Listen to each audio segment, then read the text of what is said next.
বাংলাদেশের আন্ডারওয়ার্ল্ডের ডনের কথা যদি বলা হয় তাহলে সবার শীর্ষে নাম থাকবে কালা জাহাঙ্গীরের।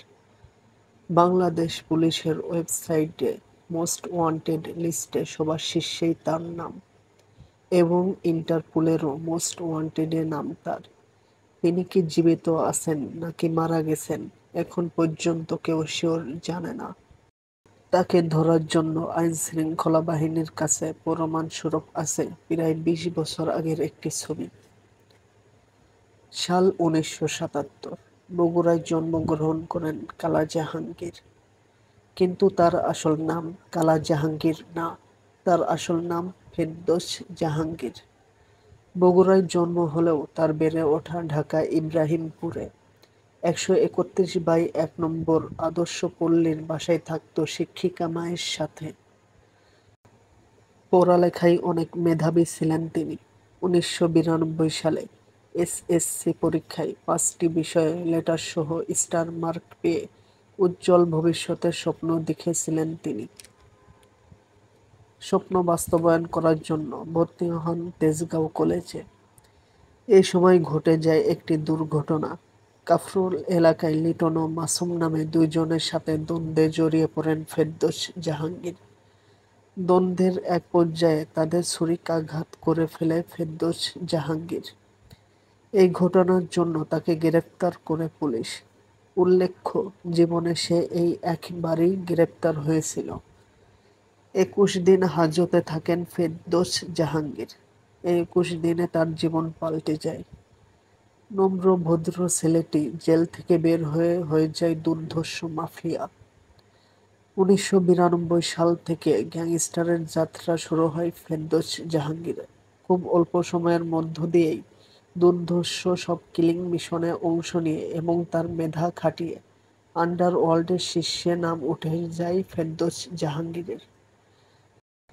নৃশংস কিছু গ্যাংস্টারের নিয়ে নিজের গ্যাং দল তৈরি করেন, নাম দেন ব্ল্যাক প্যান্থার। এরপর আন্ডারওয়ার্ল্ডে রথ বদল হলে যোগ দেয় 5 স্টার গ্রুপে। এখানে তার বন্ধুত্ব হয় আরেক কুখ্যাত গ্যাংস্টার পিসি হান্নানের সাথে। তারপর আরও পাওয়ারফুল হয়ে যান কালা জাহাঙ্গীর। ১৯৯৫ সালের পর থেকে ঢাকায় চাঁদাবাজির অধিকাংশই সে নিয়ন্ত্রণ করে। দেশের অনেক অবৈধ অস্ত্র ছিল তার কাছে। ১৯৯৬ সালে কিসলু হত্যার মধ্যে দিয়ে পেশাদার খুনি হয়ে যান কালা জাহাঙ্গীর। একে একে তার হাতে খুন হন ওয়ার্ড কমিশনার, আইনজীবী, রাজনৈতিক নেতা এবং বড় বড় ব্যবসায়ীরা। পিসি হান্নান এবং জাহাঙ্গীর একসাথে সরাসরি অংশ নেন কমিশনার শাহাদত, অ্যাডভোকেট হাবিব মণ্ডল ও আদালতপাড়ায় মুরগি মিলনের কিলিং মিশনে। তবে সবচেয়ে আলোড়ন ছিল কমিশনার সাইদুর রহমান নিউটন হত্যা।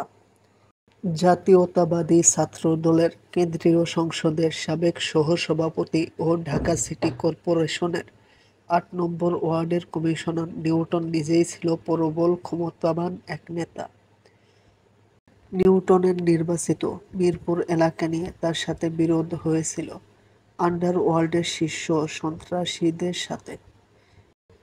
এর চূড়ান্ত রূপ নেয় ২০০২ সালের ১০ মে। সেই দিন নিউটনের ভাইয়ের বিয়ের অনুষ্ঠান ছিল।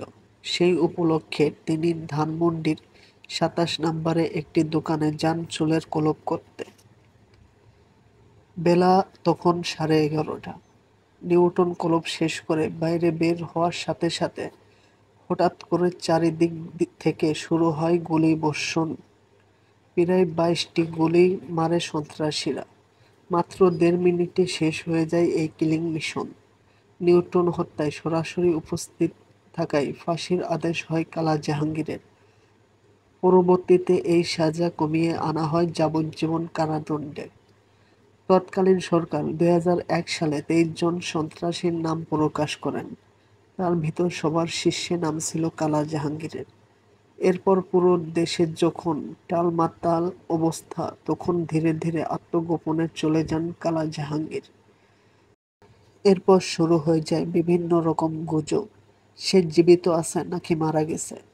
এর মধ্যে সবচেয়ে বড় গুজব ছিল তার একসময়ের ঘনিষ্ঠ বন্ধু পিসি হান্নানের হাতে সে মারা গেছে। এর মধ্যে আরেকটি গুজব শুরু হয়, সে আত্মহত্যা করেছে। এই গুজবটি ছড়ান তার এক সময়কার ঘনিষ্ঠ সহযোগী শাহজাদার কাছ থেকে। ২০১০ সালে শাহজাদাকে গ্রেপ্তার করে পুলিশ। এরপর তিনি পুলিশের কাছে জবানবন্দি দেন। ২০০৩ সালে ১৫ই ডিসেম্বর নিজ মাথায় গুলি ঠেকিয়ে আত্মহত্যা করেন কালা জাহাঙ্গীর। পরে তাকে গুলশানে একটি কবরস্থানে তাকে দাফন করা হয়। আরেকটা গুজব উঠেছিল যশোরের সীমান্তবর্তী এলাকায় প্রতিপক্ষের হাতে খুন হন জাহাঙ্গীর। খুন করার পর এসিড দিয়ে তার মুখ ঝলসে দেওয়া হয়, যার কারণে তাকে কেউ চিনতে পারেনি। এখন পর্যন্ত সবগুলোই গুজব হয়েই আছে। সম্পূর্ণ প্রমাণসহ পুলিশ তাকে মৃত্যু ঘোষণা করতে পারবে না।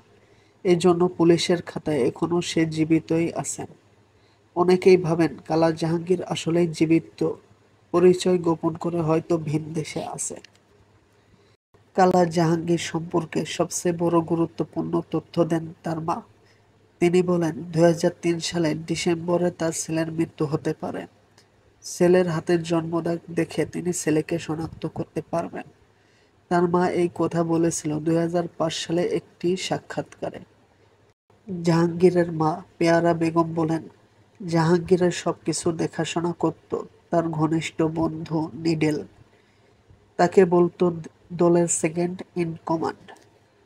সে একদিন এসে বলল, রেবের ধাওয়া খেয়ে মোহাম্মদপুরের একটি বাড়িতে তারা আশ্রয় নিয়েছিল।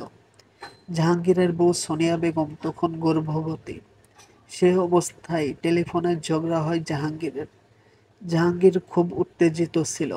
ঝগড়ার এক পর্যায়ে নিজের মাথায় পিস্তল ঠেকিয়ে গুলি করে।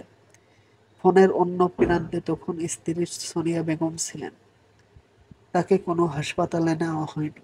সেই বাড়িতেই মরে পড়েছিল জাহাঙ্গীরের মৃত শরীর।